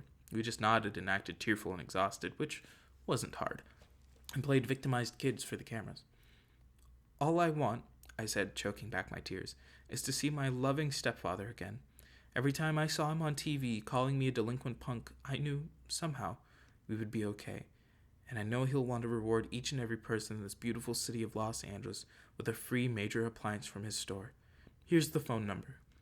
The police and reporters were so moved that they passed around the hat and raised money for 3 tickets on the next plane to New York. I knew there was no choice but to fly. I hoped Zeus would cut me some slack considering the circumstances, but it was still hard to force myself on board the flight. Takeoff was a nightmare. Every spot of turbulence was scarier than a Greek monster. I didn't unclench my hands from the armrest until we touched down safely at LaGuardia. The local press was waiting for us outside security, but we managed to evade them thanks to Annabeth, who lured them away in her invisible Yankee cap, shouting, "They're over by the frozen yogurt, come on!" Then rejoined us at baggage claim. We split up at the taxi stand. I told Annabeth and Grover to get back to Half-Blood Hill and let Chiron know what had happened. They protested, and it was hard to let them go after all we'd been through, but I knew I had to do this last part of the quest by myself. If things went wrong, if the gods didn't believe me, I wanted Annabeth and Grover to survive to tell Chiron the truth. I hopped in a taxi and headed into Manhattan. 30 minutes later, I walked into the lobby of the Empire State Building. I must have looked like a homeless kid with my tattered clothes and my scraped-up face. I hadn't slept in at least 24 hours. I went up to the guard at the front desk and said, 600th floor. He was reading a huge book with a picture of a wizard on the front. I wasn't much into fantasy, but the book must have been good because the guard took a while to look up. No such floor, kiddo. I need an audience with Zeus. He gave me a vacant smile. Sorry? You heard me. I was about to decide this guy was just a regular mortal, and I'd better run for it before he called the straitjacket patrol, when he said, No appointment, no audience, kiddo. Lord Zeus doesn't see anyone unannounced. Oh, I think he'll make an exception. I slipped off my backpack and unzipped the top. The guard looked inside at the metal cylinder, not getting what it was for a few seconds. Then his face went pale. That isn't... Yes, it is, I promised. You want me to take it out and... No! He scrambled out of his seat, fumbled around his desk for a keycard, then handed it to me. Insert this in the security slot. Make sure nobody else is in the elevator with you. I did as he told me. As soon as the elevator doors closed, I slipped the key into the slot. The card disappeared and a new button appeared on the console, a red one that said 600. I pressed it and waited and waited. Muzak played. Raindrops keep falling on my head. Finally, ding. The door slid open. I stepped out and almost had a heart attack. I was standing on a narrow stone walkway in the middle of the air. Below me was Manhattan from the height of an airplane. In front of me, white marble steps wound up the spine of a cloud into the sky. My eyes followed the stairway to its end, where my brain just could not accept what I saw. Look again, my brain said. We're looking, my eyes insisted. It's really there. From the top of the clouds rose the decapitated peak of a mountain, its summit covered with snow. Clinging to the mountainside were dozens of multi-leveled palaces, a city of mansions, all with white columned porticos, gilded terraces, and bronze braziers glowing with 1,000 fires. Roads wound crazily up to the peak, where the largest palace gleamed against the snow. Precariously perched gardens bloomed with olive trees and rose bushes. I could make out an open-air market filled with colorful tents, a stone amphitheater built on one side of the mountain, a hippodrome, and a coliseum on the other. It was an ancient Greek city, except it wasn't in ruins. It was new and clean and colorful the way Athens must have looked 2,500 years ago. This place can't be here, I told myself. The tip of a mountain hanging over New York City like a billion-ton asteroid? How could something like that be anchored above the Empire State Building, in plain sight of millions of people, and not get noticed? But here it was, and here I was. My trip through Olympus was a daze. I passed some giggling wood nymphs who threw olives at me from the garden. Hawkers in the market offered to sell me ambrosia on a stick, and a new shield, and a genuine glitter-weave replica of the Golden Fleece as seen on Hephaestus TV. The 9 muses were tuning their instruments for a concert in the park while a small crowd gathered, satyrs and naiads and a bunch of good-looking teenagers who might have been minor gods and goddesses. Nobody seemed worried about an impending civil war. In fact, everybody seemed in a festive mood. Several of them turned to watch me pass and whispered to themselves. I climbed the main road toward the big palace at the peak. It was a reverse copy of the palace in Underworld. There, everything had been black and bronze. Here, everything glittered white and silver. I realized Hades must have built his palace to resemble this one. He wasn't welcomed in Olympus except on the winter solstice, so he'd built his own Olympus underground. Despite my bad experience with him, I felt a little sorry for the guy. To be banished from this place seemed really unfair. It would make anybody bitter. Steps led up to a central courtyard. Past that, the throne room. Room isn't really the right word. The place made Grand Central Station look like a broom closet. Massive columns rose to a domed ceiling which was gilded with moving constellations. 12 thrones, built for the beings the size of Hades, were arranged in an inverted U, just like the cabins at Camp Half-Blood. An enormous fire crackled in the central hearth pit. The thrones were empty except for 2 at the end, the head throne on the right and the one to its immediate left. I didn't have to be told who the 2 gods were that were sitting there, waiting for me to approach. I came toward them, my legs trembling. The gods were in giant human form, as Hades had been, but I could barely look at them without feeling a tingle, as if my body were starting to burn. Zeus, the lord of the gods, wore a dark blue pinstripe suit. He sat on a simple throne of solid platinum. He had a well-trimmed beard, marbled gray and black like a storm cloud.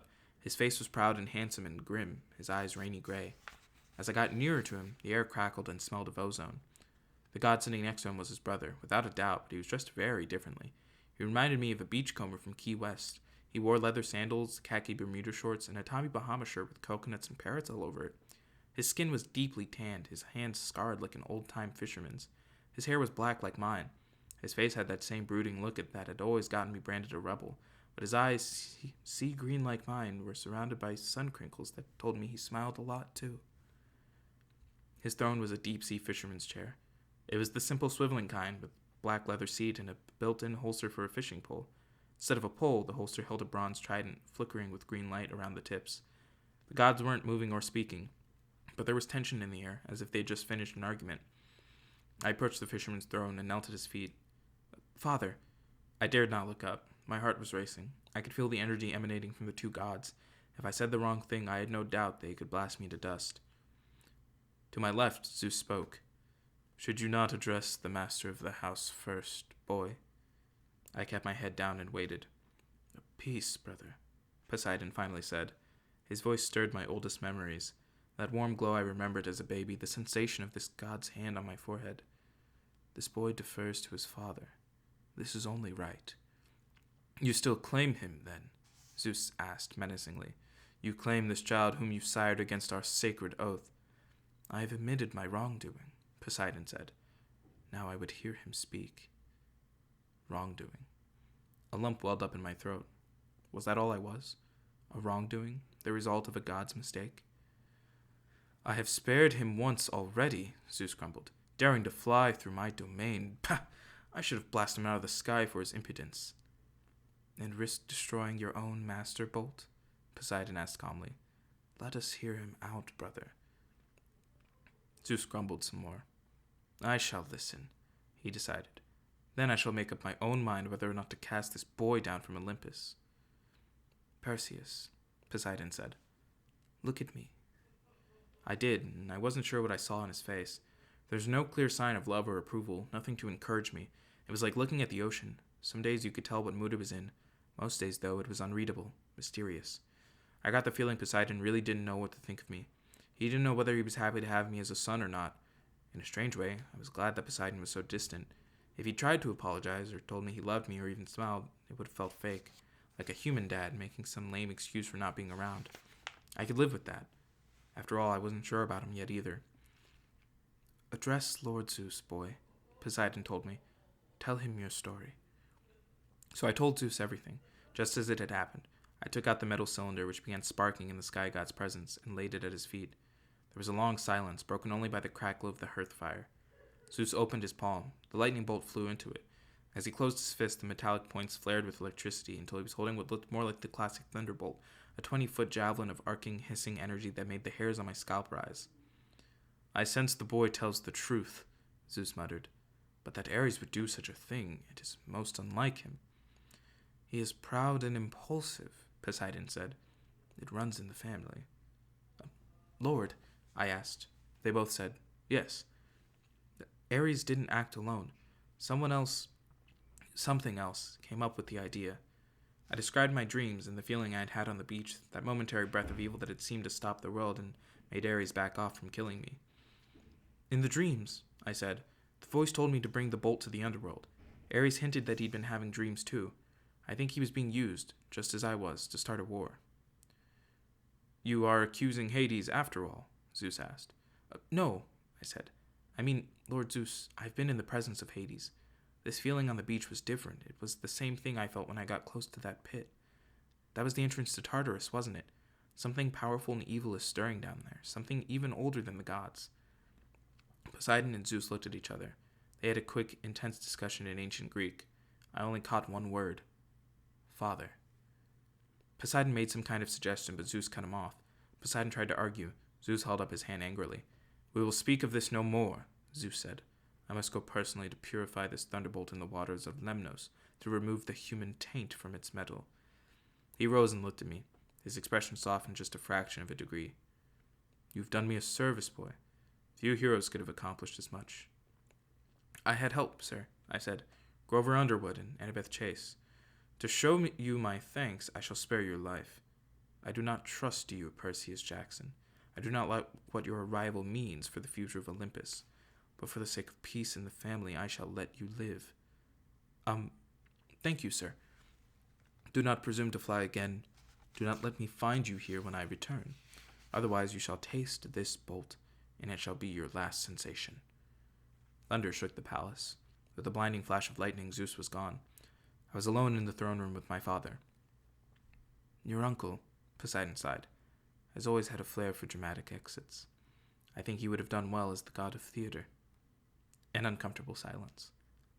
"Sir," I said, "what was in that pit?" Poseidon regarded me. "Have you not guessed?" "Kronos," I said, "the king of the Titans." Even in the throne room of Olympus, far away from Tartarus, the name Kronos darkened the room, made the hearth fire seem not quite so warm on my back. Poseidon gripped his trident. "In the first war, Percy, Zeus cut our father Kronos into 1,000 pieces, just as Kronos had done to his own father, Uranus. Zeus cast Kronos' remains into the darkest pit of Tartarus. The Titan army was scattered, their mountain fortress on Etna destroyed, their monstrous allies driven to the farthest corners of the earth. And yet Titans cannot die, any more than we gods can. Whatever is left of Kronos is still alive in some hideous way, still conscious in his eternal pain, still hungering for power." "He's healing," I said. "He's coming back." Poseidon shook his head. "From time to time, over the eons, Kronos has stirred. He enters men's nightmares and breathes evil thoughts. He wakens restless monsters from the depths, but to suggest he could rise from the pit is another thing." "That's what he intends, father. That's what he said." Poseidon was silent for a long time. "Lord Zeus has closed discussion on this matter. He will not allow talk of Kronos. You've completed your quest, child. That is all you need to do." "But—" I stopped myself. Arguing would do no good. It would very possibly anger the only god who I had on my side. As you wish, father." A faint smile played on his lips. "Obedience does not come naturally to you, does it?" "No, sir." "I must take some blame for that, I suppose. The sea does not like to be restrained." He rose to his full height and took up his trident. Then he shimmered and became the size of a regular man, standing directly in front of me. "You must go, child. But first, know that your mother has returned." I stared at him, completely stunned. "My mother?"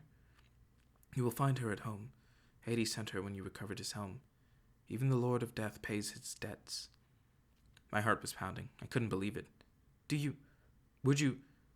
I wanted to ask if Poseidon would come with me to see her, but then I realized that was ridiculous. I imagined loading the god of the sea into a taxi and taking him to the Upper East Side. If he'd wanted to see my mom all these years, he would have. And there was smelly Gabe to think about. Poseidon's eyes took on a little sadness. When you return home, Percy, you must make an important choice. You will find a package waiting in your room. A package. You will understand when you see it. No one can choose your path, Percy. You must decide. I nodded, though I didn't know what he meant. Your mother is a queen among women, Poseidon said wistfully.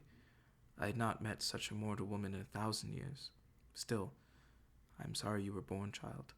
I have brought you a hero's fate, and a hero's fate is never happy. It is never anything but tragic. I tried not to feel hurt. Here was my own dad telling me he was sorry I'd been born. I don't mind, Father. Not yet, perhaps, he said. Not yet. But it was an unforgivable mistake on my part. I'll leave you then. I bowed awkwardly. I won't bother you again. I was 5 steps away when he called, Perseus. I turned. There was a different light in his eyes, a fiery kind of pride. You did well, Perseus. Do not misunderstand me. Whatever else you do, know that you are mine. You are a true son of the sea god. As I walked back through the city of the gods, conversation stopped. The muses paused their concert. People and satyrs and naiads all turned toward me, their faces filled with respect and gratitude, and as I passed, they knelt as if I were some kind of hero. 15 minutes later, still in a trance, I was back on the streets of Manhattan. I caught a taxi to my mom's apartment, rang the doorbell, and there she was, my beautiful mother, smelling of peppermint and licorice, the wariness and worry evaporating from her face as soon as she saw me. Percy, oh thank goodness, oh my baby. She crushed the air right out of me. We stood in the hallway as she cried and ran her hands through my hair. I'll admit it, my eyes were a little misty too. I was shaking. I was so relieved to see her. She told me she just appeared at the apartment that morning, scaring Gabe half out of his wits. She didn't remember anything since the Minotaur and couldn't believe it when Gabe told her I was a wanted criminal, traveling across the country blowing up national monuments. She'd been going out of her mind with worry all day because she hadn't heard the news. Gabe had forced her to go into work, saying she'd had a month's salary to make up and she'd better get started. I swallowed back my anger and told her my own story. I tried to make it sound less scary than it had been, but that wasn't easy. I was just getting to the fight with Ares when Gabe's voice interrupted from the living room. Hey, Sally, that meatloaf done yet or what? She closed her eyes. He isn't going to be happy to see you, Percy. The store got 500,000 phone calls today from Los Angeles, something about free appliances. Oh, yeah, about that. She managed a weak smile. Just don't make him angry, all right? Come on. In the month I'd been gone, the apartment had turned into Gabeland.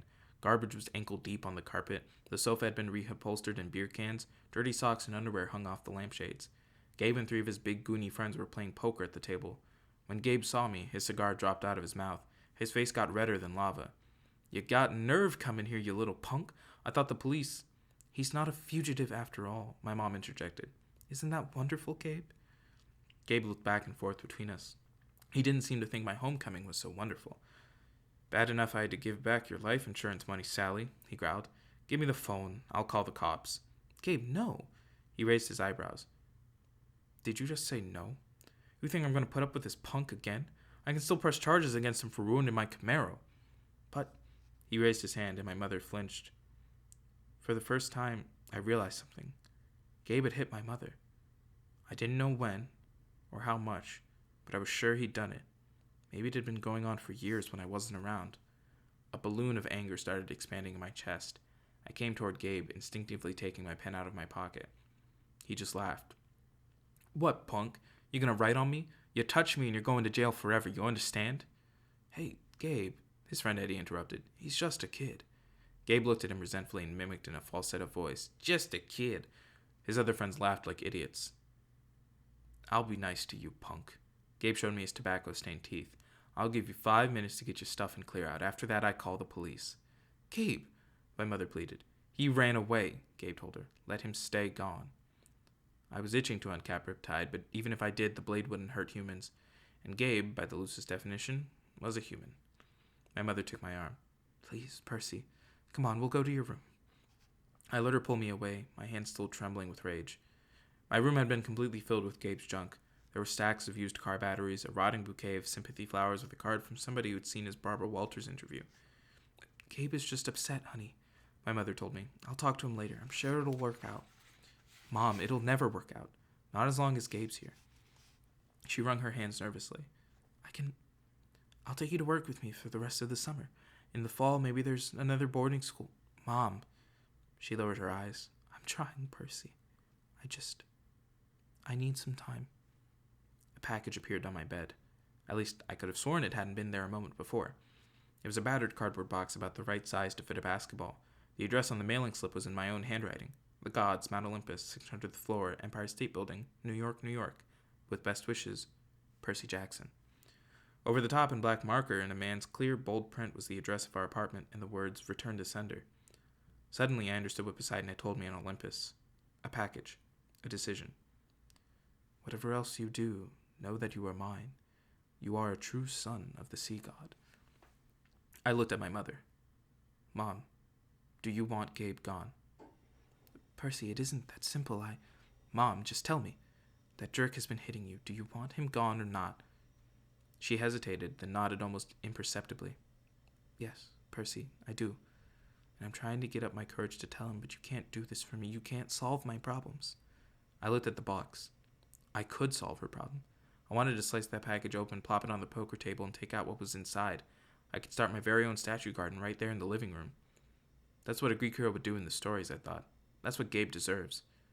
But a hero story always ended in tragedy. Poseidon had told me that. I remembered the underworld. I thought about Gabe's spirit drifting forever in the fields of asphodel, or condemned to some hideous torture behind the barbed wire of the fields of punishment, an eternal poker game, sitting up to his waist in boiling oil listening to opera music. Did I have the right to send someone there?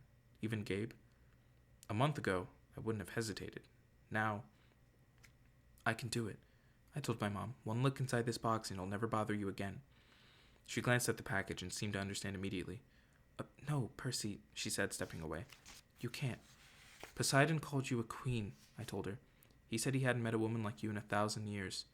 Her cheeks flushed. "Percy, you deserve better than this, Mom. You should go to college, get your degree. You can write your novel, meet a nice guy, maybe live in a nice house. You don't need to protect me anymore by staying with Gabe. Let me get rid of him." She wiped a tear off her cheek. "You sound so much like your father," she said. "He offered to stop the tide for me once. He offered to build me a palace at the bottom of the sea. He thought he could solve all my problems with a wave of his hand." What's wrong with that? Her multicolored eyes seemed to search inside me. "I think you know, Percy. I think you're enough like me to understand. If my life is going to mean anything, I have to live it myself. I can't let a god take care of me or my own son. I have to find the courage on my own. Your quest has reminded me of that." We listened to the sound of poker chips and swearing, ESPN from the living room television. "I'll leave the box," I said. "If he threatens you..." She looked pale, but she nodded. "Where will you go, Percy?" "Half-Blood Hill." "For the summer or forever?" "I guess that depends." We locked eyes, and I sensed that we had an agreement. We would see how things stood at the end of the summer. She kissed my forehead. "You'll be a hero, Percy. You'll be the greatest of all." I took one last look around my bedroom. I had a feeling I'd never see it again. Then I walked with my mother to the front door. "Leaving so soon, punk?" Gabe called after me. "Good riddance." I had one last twinge of doubt. How could I turn down the perfect chance to take revenge on him? I was leaving her without saving my mother. "Hey, Sally," he yelled. "What about that meatloaf, huh?" A steely look of anger flared in my mother's eyes, and I thought, just maybe, I was leaving her in good hands after all. Her own. "The meatloaf is coming right up, dear," she told Gabe. "Meatloaf surprise." She looked at me and winked. The last thing I saw as the door swung closed was my mother staring at Gabe, as if she were contemplating how he would look as a garden statue. Chapter 22. The prophecy comes true. We were the first heroes to return alive to Half-Blood Hill since Luke, so of course everybody treated us as if we'd won some reality TV contest. According to camp tradition, we wore laurel wreaths to a big feast prepared in our honor, then led to a procession down to the bonfire, where we got to burn the burial shrouds our cabins had made for us in our absence. Annabeth's shroud was so beautiful, gray silk with embroidered owls. I told her it seemed a shame not to bury her in it. She punched me and told me to shut up. Being the son of Poseidon, I didn't have any cabin mate, so the Ares cabin had volunteered to make my shroud. They'd taken an old bedsheet and painted smiley faces with X'd out eyes around the border and the word loser painted really big in the middle. It was fun to burn. As Apollo's cabin led the sing-along and passed out s'mores, I was surrounded by my old Hermes cabin mates, Annabeth's friends from Athena, and Grover's satyr buddies, who were admiring the brand new searcher's license he'd received from the Council of Cloven Elders. The council had called Grover's performance on the quest brave to the point of indigestion, horns and whiskers above anything we've seen in the past. The only ones not in a party mood were Clarice and her cabin mates, whose poisonous looks told me they'd never forgive me for disgracing their dad. That was okay with me. Even Dionysus's welcome home speech wasn't enough to dampen my spirits. Yes, so the little brat didn't get himself killed, and now he'll have an even bigger head. We'll huzzah for that. In other announcements, there will be no canoe races this Saturday. I moved back into cabin 3, but it didn't feel so lonely anymore. I had my friends to train with during the day. At night, I lay awake and listened to the sea, knowing my father was out there. Maybe he wasn't quite sure about me yet. Maybe he hadn't even wanted me born, but he was watching. And so far, he was proud of what I'd done. As for my mother, she had a chance at a new life. Her letter arrived a week later after I got back to camp. She told me Gabe had left mysteriously, disappeared off the face of the planet, in fact. She reported him missing to the police, but she had a funny feeling they would never find him. On a completely unrelated subject, she sold her first life-size concrete sculpture, entitled The Poker Player, to a collector through an art gallery in Soho. She'd gotten so much money for it, she'd put a deposit down on a new apartment and made a payment on her first semester's tuition at NYU. The Soho gallery was clamoring for more of her work, which they called a huge step forward in super ugly neo-realism. But don't worry, my mom wrote. I'm done with sculpture. I've disposed of that box of tools you left me. It's time for me to turn to writing. At the bottom, she wrote a P.S. Percy, I found a good private school here in the city. I've put a deposit down to hold you a spot in case you want to enroll for 7th grade. You could live at home, but if you want to go year-round at Half-Blood Hill, I'll understand. I folded the note carefully and set it on my bedside table. Every night before I went to sleep, I read it again, and I tried to decide how to answer her. On the 4th of July, the whole camp gathered at the beach for a fireworks display by Cabin 9. Being Hephaestus's kids, they weren't going to settle for a few lame red, white, and blue explosions. They'd anchored a barge offshore and loaded it with rockets the size of Patriot missiles. According to Annabeth, who'd seen the show before, the blast would be sequenced so tightly they'd look like frames of animation across the sky. The finale was supposed to be a couple of 100-foot-tall Spartan warriors who would crackle to life above the ocean, fight a battle, then explode into a million colors. As Annabeth and I were spreading a picnic blanket, Grover showed up to tell us goodbye. He was dressed in his usual jeans and t-shirt and sneakers, but in the last few weeks he'd started to look older, almost high school age. His goatee had gotten thicker. He'd put on weight. His horns had grown at least an inch, so he now had to wear his Rasta cap all the time to pass as human. I'm off, he said. I just came to say, well, you know. I tried to feel happy for him.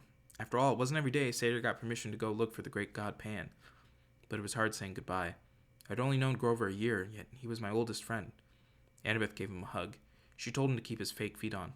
I asked him where he was going to search first. Kind of a secret, he said, looking embarrassed. I wish you could come with me, guys, but humans and Pan... We understand, Annabeth said. You got enough tin cans for the trip? Yeah. And you remembered your reed pipes? Geez, Annabeth, he grumbled. You're like an old mama goat. But he didn't really sound annoyed. He gripped his walking stick and slung a backpack over his shoulder. He looked like any hitchhiker you might see on an American highway. Nothing like the little runty boy I used to defend from bullies at Yancey Academy. Well, he said, wish me luck. He gave Annabeth another hug. He clapped me on the shoulder, then headed back through the dunes. Fireworks exploded to life overhead. Hercules killing the Nemean lion, Artemis chasing the boar, George Washington, who, by the way, was the son of Athena, crossing the Delaware. Hey, Grover, I called. He turned at the edge of the woods. Wherever you're going, I hope they're making good enchiladas. Grover grinned, and then he was gone, the trees closing around him. We'll see him again, Annabeth said. I tried to believe it. The fact that no searcher had ever come back in 2,000 years, well, I decided not to think about that. Grover would be the first. He had to be. July passed. I spent my days devising new strategies for capture the flag and making alliances with the other cabins to keep the banner out of Ares' hands. I got to the top of the climbing wall for the first time without getting scorched by lava. From time to time, I'd walk past the big house, glance up at the attic windows, and think about the oracle. I tried to convince myself that its prophecy had come to completion. You shall go west and face the god who has turned. Been there, done that, even though the traitor god had turned out to be Ares rather than Hades. You shall find what was stolen and see it safe returned. Check. One master bolt delivered, one helm of darkness back on Hades' oily head. You shall be betrayed by one who calls you a friend. This line still bothered me. Ares had pretended to be my friend, then betrayed me. That must be what the oracle meant. And you shall fail to save what matters most in the end. I had failed to save my mom, but only because I'd let her save herself, and I knew that was the right thing. So why was I still uneasy? The last night of the summer session came all too quickly. The campers had one last meal together. We burned part of our dinner for the gods. At the bonfire, the senior counselors awarded the end of summer beads. I got my own leather necklace, and when I saw the bead for my first summer, I was glad the firelight covered my blushing. The design was pitch black, with a sea green trident shimmering in the center. The choice was unanimous, Luke announced. This bead commemorates the first son of the sea god at this camp, and the quest he undertook into the darkest part of the underworld to stop a war. The entire camp got to their feet and cheered. Even Ares' cabin felt obliged to stand. Athena's cabin steered Annabeth to the front so she could share in the applause. I'm not sure I'd ever felt so happy or sad as I did at that moment. I'd finally found a family, people who cared about me and thought I'd done something right, and in the morning most of them would be leaving for the year. The next morning, I found a form letter on my bedside table. I know Dionysus must have filled it out because he stubbornly insisted on getting my name wrong. Dear Peter Johnson, if you intend to stay at Camp Half-Blood year-round, you must inform the big house by noon today. If you do not announce your intentions, we will assume you have vacated your cabin or died a horrible death. Cleaning harpies will begin work at sundown. They will be authorized to eat any unregistered campers. All personal articles left behind will be incinerated in the lava pit. Have a nice day, Mr. D. Dionysus, Camp Director, Olympian Council Number 12. That's another thing about ADHD. Deadlines just aren't real to me until I'm staring one in the face. Summer was over, and I still hadn't answered my mother or the camp about whether I'd be staying. Now I had only a few hours to decide. The decision should have been easy.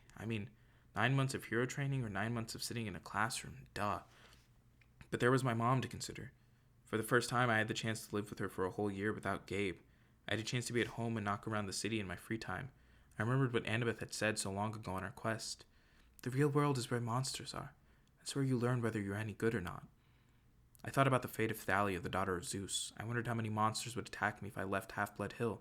If I stayed in one place for a whole school year without Chiron or my friends around to help me, would my mother and I even survive until the next summer?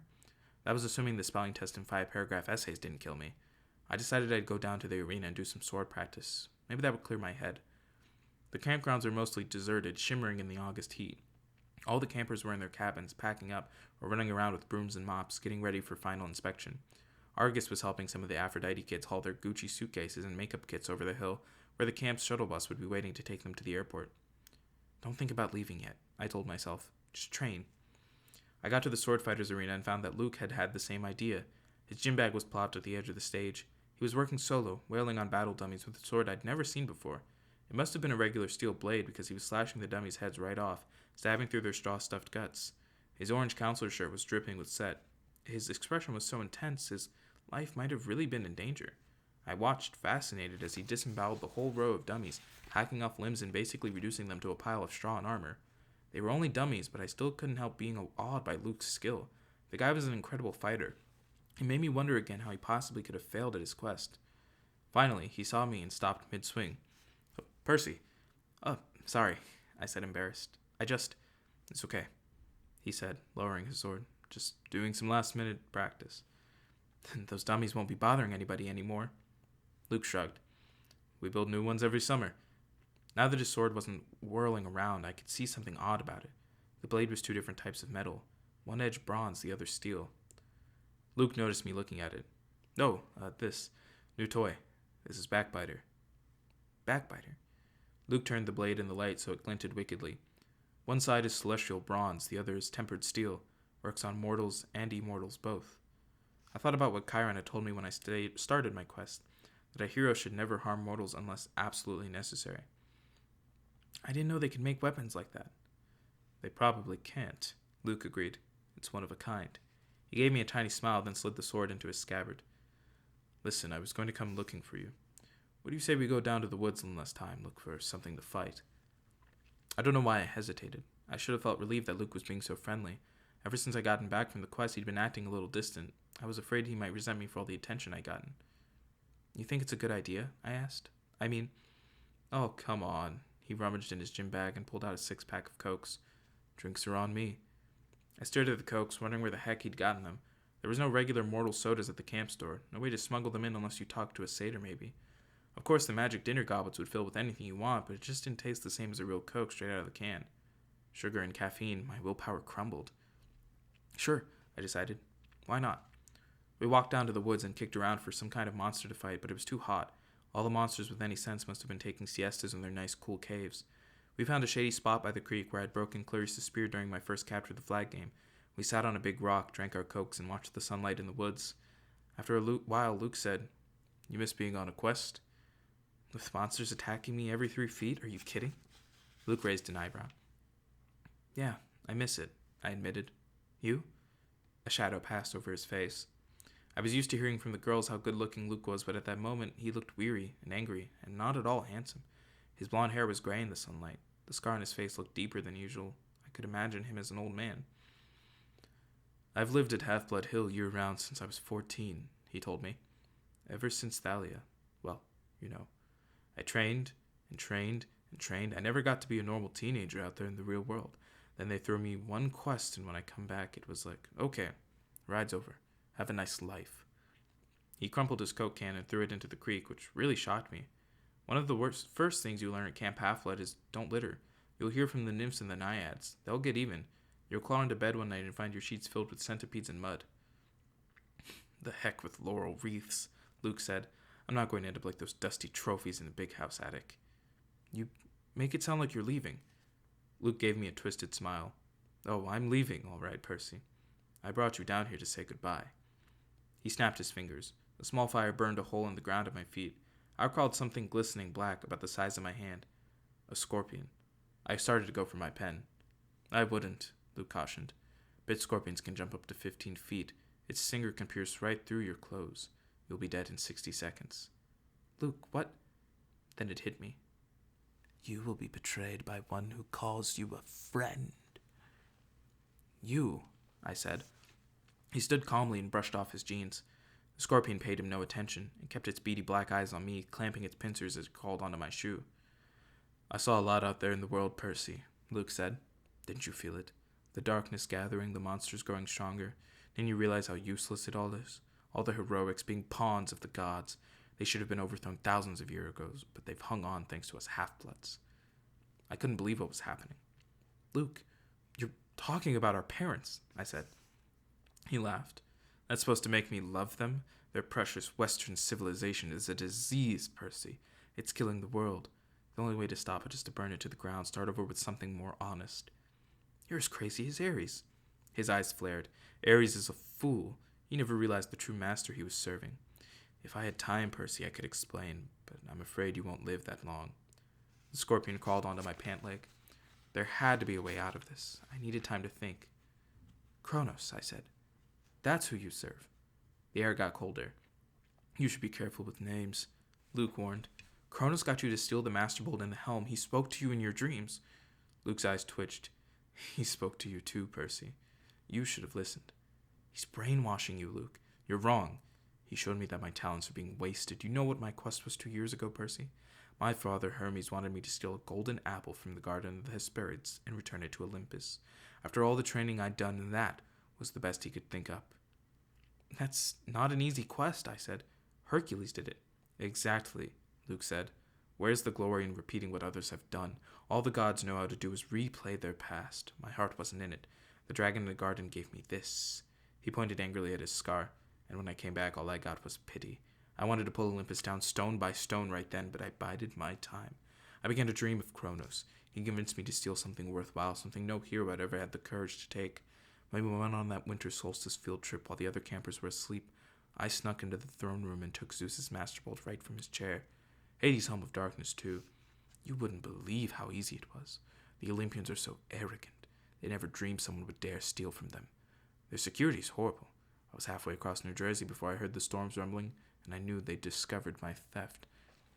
The scorpion was sitting on my knee now, staring at me with its glittering eyes. I tried to keep my voice level. "So why didn't you bring the items to Kronos?" Luke's smile wavered. I got overconfident. Zeus sent out his sons and daughters to find the stolen bolt. Artemis, Apollo, my father, Hermes. But it was Ares who caught me. I could have beaten him, but I wasn't careful enough. He disarmed me, took the items of power, threatened to return them to Olympus and burn me alive. Then Kronos' voice came to me and told me what to say. I put the idea in Ares' head about a great war between the gods. I said all he had to do was hide the items away for a while and watch the others fight. Ares got a wicked gleam in his eyes, and I knew he was hooked. He let me go, and I returned to Olympus before anyone noticed my absence. Luke drew his new sword. He ran his thumb down the flat of the blade as if he were hypnotized by its beauty. Afterward, the Lord of the Titans, he punished me with nightmares. I swore not to fail again. Back at Camp Half-Blood in my dreams, I was told that a second hero would arrive, one who could be tricked into taking the bolt and the helm the rest of the way, from Ares down to Tartarus. You summoned the Hellhound that night in the forest. We had to make Chiron think the camp wasn't safe for you so he would start you on your quest. We had to confirm his fears that Hades was after you. And it worked. The flying shoes were cursed, I said. They were supposed to drag me in the backpack into Tartarus. And they would have if you'd been wearing them, but you gave them to the satyr, which wasn't part of the plan. Grover messes up everything he touches. He even confused the curse. Luke looked down at the scorpion, which was now sitting on my thigh. You should have died in Tartarus, Percy. But don't worry. I'll leave you with my little friend to set things right. Dahlia gave her life to save you, I said, gritting my teeth. And this is how you repay her? Don't speak of Thalia, he shouted. The gods let her die. That's one of the many things they will pay for. You're being used, Luke. You and Ares both. Don't listen to Kronos.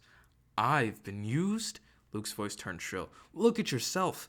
What has your dad ever done for you? Kronos will rise. You've only delayed his plans. He will cast the Olympians into Tartarus and drive humanity back to their caves. All except the strongest, the ones who serve him. Call off the bug, I said. If you're so strong, fight me yourself. Luke smiled. Nice try, Percy. But I'm not Ares. You can't bait me. My lord is waiting, and he's got plenty of quests for me to undertake. Luke, goodbye, Percy. This is a new golden age coming, and you won't be part of it. He slashed his sword in an arc and disappeared in a ripple of darkness. The scorpion lunged. I swatted it away with my hand and uncapped my sword. The thing jumped at me, and I cut it in half in midair. I was about to congratulate myself until I looked down at my hand. My palm had a huge red welt, oozing and smoking with yellow guck. The thing had gotten me after all. My ears pounded. My vision went foggy. The water, I thought.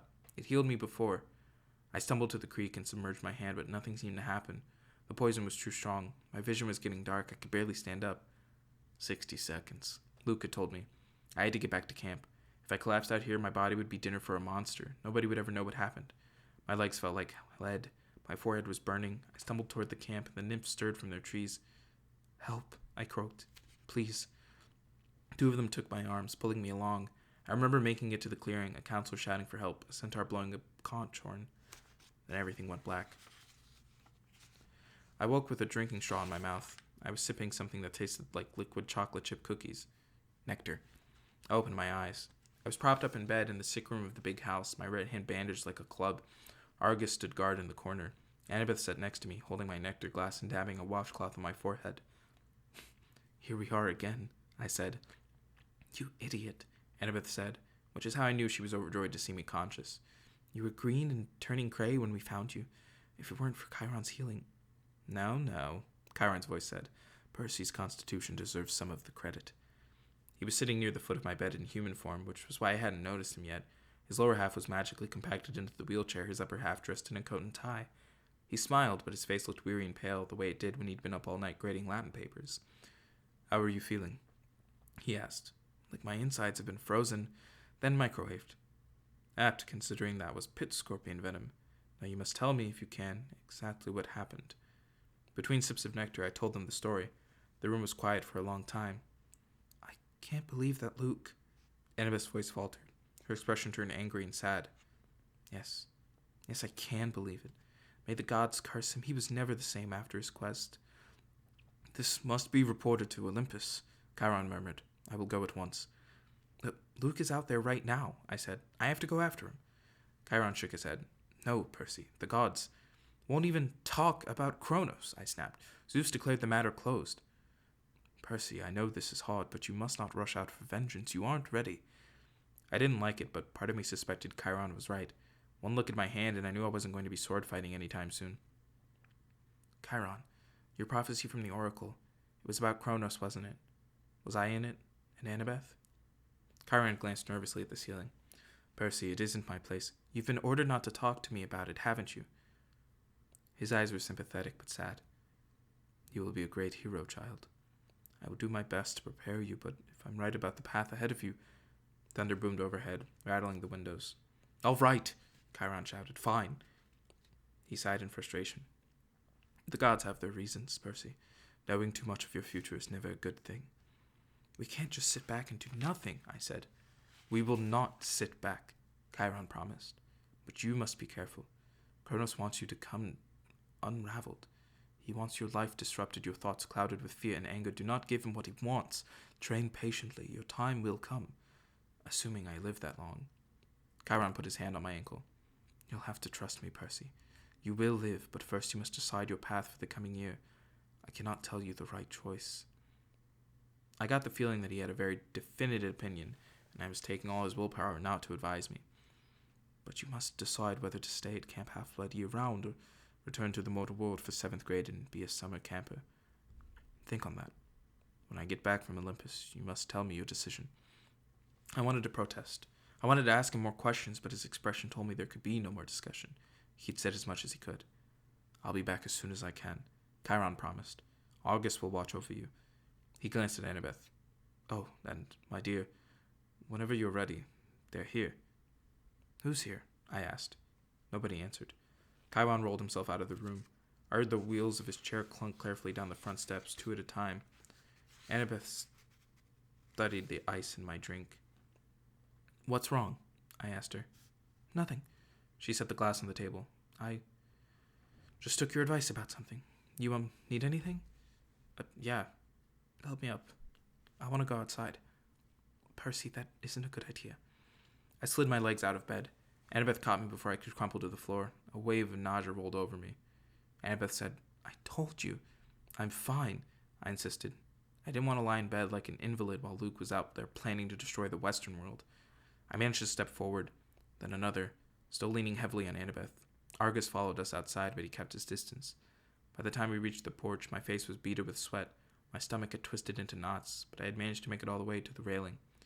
It was dusk. The camp looked completely deserted. The cabins were dark and the volleyball pit silent. No canoes cut the surface of the lake. Beyond the woods and the strawberry fields, the Long Island Sound glittered in the last sight of the sun. What are you going to do? Annabeth asked me. I don't know.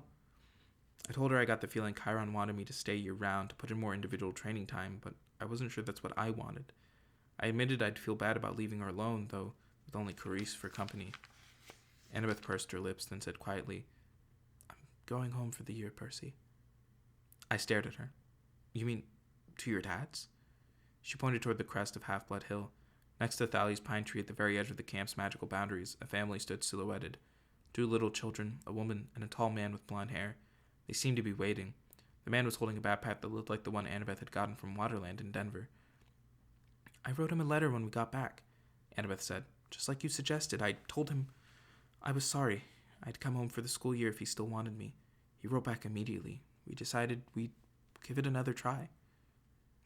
That took guts. She pursed her lips. You won't try anything stupid during the school year, will you? At least, not without sending me an Iris message? I managed to smile. I won't go looking for trouble. I usually don't have to. When I get back next summer, she said, we'll hunt down Luke. We'll ask for a quest, but if we don't get approval, we'll sneak off and do it anyway. Agreed? Sounds like a plan worthy of Athena. She held out her hand. I shook it. Take care, Seaweed Brain, Annabeth told me. Keep your eyes open.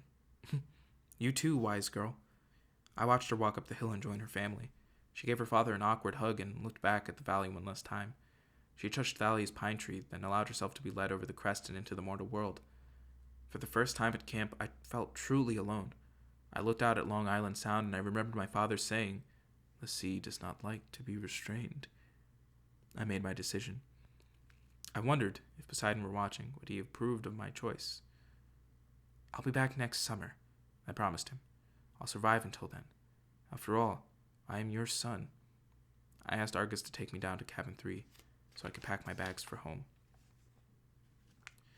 And that is the end of Percy Jackson and the Olympians, The Lightning Thief. Thank you guys so much for joining me for this journey of our first book here at Whatta Book. I know this episode was really long, and it easily could have been 2 episodes, but I'll be honest, I was really, kind of just really wanting to get through the book. I don't know why, but I really felt the push to keep going. So enjoy this extra long What a Book episode. If you liked this, let me know. Reach out to me on social media. There's an Instagram, Twitter. You can find both of those at the link in the description. We will be starting up in 2 weeks with Percy Jackson and the Olympians' Sea of Monsters. I believe that's the second book. But until then, thank you guys so much. I've been Matthew Allen. This has been What a Book. Make sure to tune in next week for the What a Thought podcast. If you can't wait that long, make sure to check out everything else I have in the link down in the description. Have a wonderful day. Thank you all so much for joining me. This has been a really fun time going through the first ever book here. 7 episodes, shorter than I thought it was going to be, but still took a really long time to get through. So thank you and goodbye.